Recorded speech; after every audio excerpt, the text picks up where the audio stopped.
आज एक दूसरा क्वेश्चन करते हैं 2.2 का क्वेश्चन नंबर 1 का सेकंड वाला।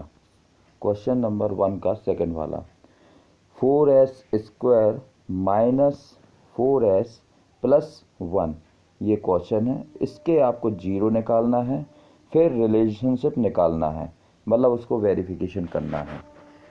कल वाला जो क्वेश्चन है बिल्कुल उसी की तरह करेंगे, लेकिन इसमें एक डिफरेंस ये है कि यहाँ पे पहले वाले वेरिएबल के साथ में एक ये नंबर आया है 4।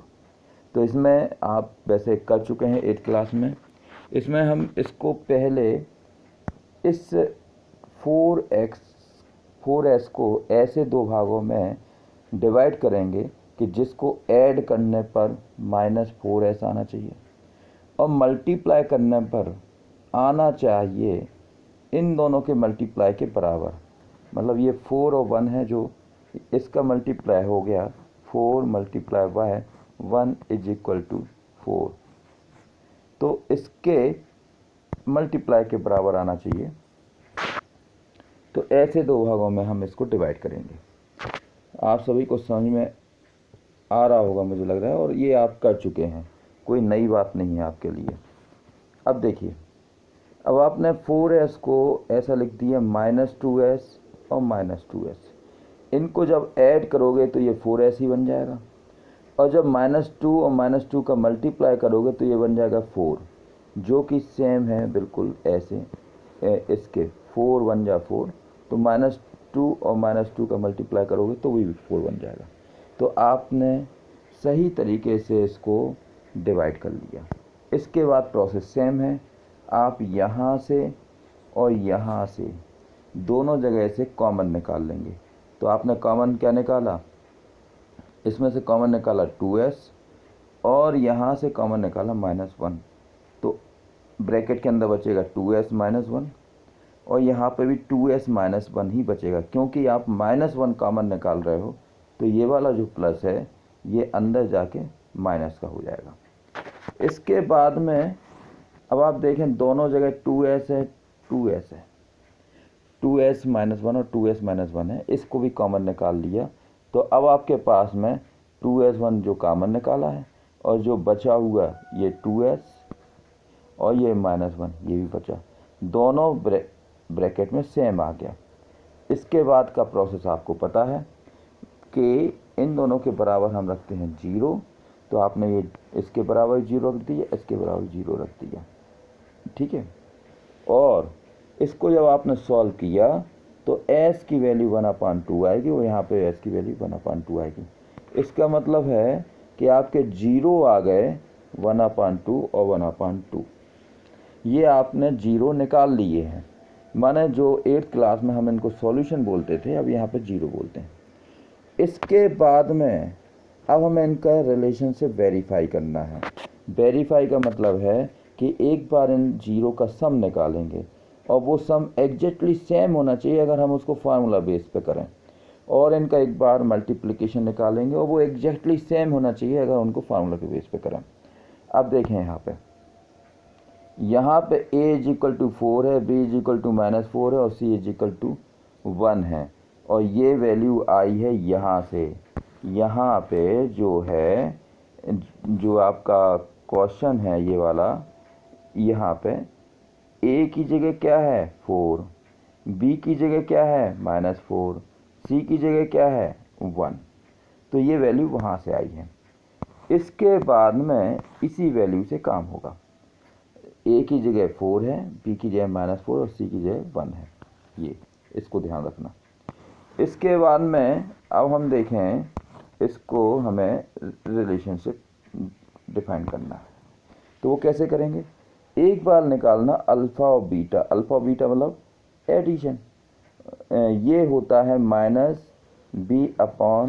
के बराबर, -b/a के बराबर होता है। तो अल्फ़ा और बीटा हमारे दो 0 आए थे, ये आए थे 1/2 और 1/2, इनको जोड़ा तो ये हो जाएगा 1, और यहाँ पे माइनस, ये पहले लिखा है माइनस और ब्रैकेट के अंदर क्या लिखा है बी की वैल्यू, और बी की वैल्यू कितनी थी, बी की वैल्यू भी थी -4। तो आप देखें यहाँ पे -4 आपने बी की वैल्यू रख दी, -1 पहले से, और ए की वैल्यू थी 4। ए की वैल्यू कितनी थी, ये 4, ये ए की वैल्यू थी। अब आपने इसको रखा तो 4/4, इसको क्रॉस की मैंने इसको कैंसिल करेंगे डिनोमिनेटर और न्यूमरेटर को, तो भी ये बन जाएगा 1 बन जाएगा। तो ये दोनों तरफ 1 1 आ गया। तो मतलब ये एडिशन वाला हमारा रिलेशनशिप वेरीफाई हो गया। और इसी प्रकार से दूसरी तरफ करेंगे, यहाँ पे इन दोनों का मल्टीप्लाई निकालेंगे। तो अब आप देखें अल्फ़ा डॉट बी लिखा है, डॉट का मतलब यहाँ मल्टीप्लाई है, इज इक्वल टू होता है C/A, is equal to C/A होता है। अब 1/2 दोनों का मल्टीप्लाई निकालना, क्योंकि 1/2 हमारा 0 था, इन दोनों का मल्टीप्लाई किया तो आया 1/4। और 1/4 कब आ रहा है, ये तो इसका आंसर 1/4, मैंने इसका आंसर जो है, इसका आंसर मल्टीप्लाई करने में ये 1/4 आ गया। क्यों, क्योंकि 1 का 1 का मल्टीप्लाई 1 हो जाएगा और 2 का 2 का 4 हो जाएगा।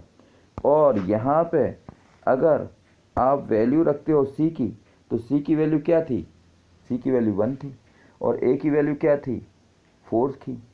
सी की वैल्यू 1 थी, ए की वैल्यू 4 थी। देखो सी की वैल्यू 1 थी और ए की वैल्यू 4 थी।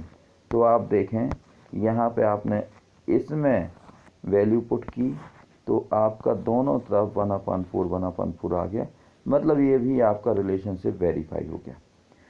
तो इस प्रकार से आपको सॉल्व करना है, लास्ट में लिख सकते हैं इट इज वेरीफाइड।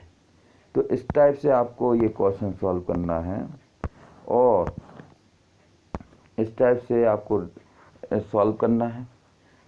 आपसे आशा की जाती है कि इसमें टोटल पहले वाले क्वेश्चन में 6 क्वेश्चन हैं, और उसमें से एक क्वेश्चन आप सॉल्व करके गूगल क्लासरूम में अपलोड करेंगे। कल भी आपको बोला गया था, शायद बिजी रहे होंगे नहीं कर पाए, लेकिन आज जरूर करना। तो अब आप देखें, इसको आपने सॉल्व किया था अभी, और अब आपके लिए एक क्वेश्चन सॉल्व करके गूगल क्लासरूम पर अपलोड करना है।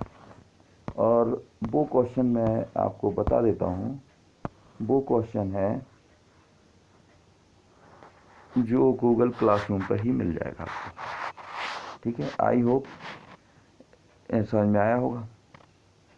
वैसे इसका होमवर्क में कर लेना, होमवर्क क्वेश्चन नंबर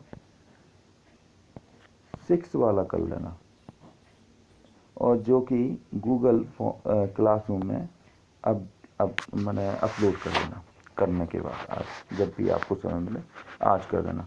और जो दूसरे बच्चे हैं आपकी क्लास के, उनको भी बोलें गूगल क्लासरूम को जल्दी से ज्वाइन कर लें, क्योंकि पूरे जुलाई भर अब ऐसी ही पढ़ाई होगी। Thank you.